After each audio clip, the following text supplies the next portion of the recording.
साधन सिद्ध और नित्य सिद्ध में क्या अंतर है? जो भगवत प्राप्त महापुरुष अवतार लेते हैं उन्हें नित्य सिद्ध कहते हैं, और जो साधना करके भगवान को प्राप्त होते हैं उन्हें साधन सिद्ध कहते हैं। जो सिद्ध महापुरुष अवतार लेते हैं वो नित्य सिद्ध महापुरुष हैं, उनको साधन नहीं करना होता। लेकिन जो साधन से सिद्ध होते हैं उन्हें साधन सिद्ध कहते हैं। जैसे ललिता जो, विशाखा जो, ये नित्य सिद्ध सहचरी हैं। ये अवतार लेते हैं स्वामी हरिराम व्यास जी के, स्वामी हरिदास जी, श्री हरिवंश महाप्रभु, ये नित्य सिद्ध परिकर है। और जैसे अपने लोग उनके चरणों का आश्रय लेकर फिर सहचरी भाव को प्राप्त होते हैं, ये साधन सिद्ध है। किसी भी सांप्रदायिक का आचार्य जो है कोई, हाँ, वो सब नित्य सिद्ध परिकर है।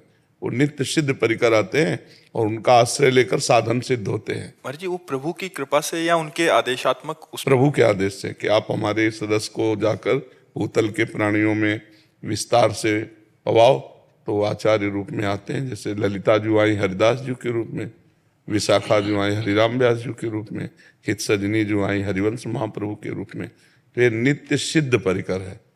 फिर उनकी चरण शरण का आश्रय लेकर साधन करते हुए वहां पहुंचे तो साधन सिद्ध परिकर माना जाता है।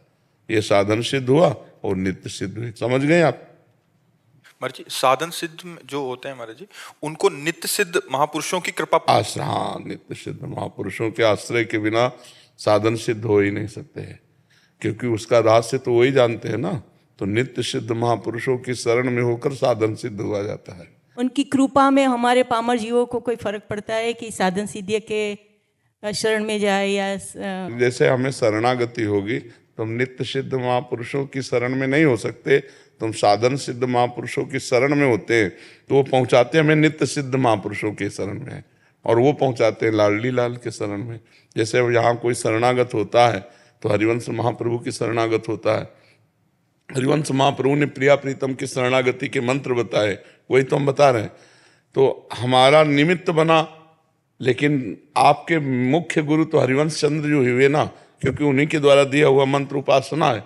तो नित्य सिद्ध के शरण में तो हुए, और उसी उपासना से वो नित्य स्वरूप को प्राप्त हो जाएगा। जो नित्य प्रिया प्रीतम का सहचरी बपू है उसी को प्राप्त हो जाएगा, पर उसे कहा जाएगा साधन सिद्ध। और वो जो नित्य सेवा में लगी है अष्ट सहचरियाँ और सब उनकी अनुगामिनी, वो सब सिद्धावस्था को प्राप्त महापुरुष है। उनको कोई साधन करने की जरूरत नहीं, उनको नित्य सिद्ध कहते हैं।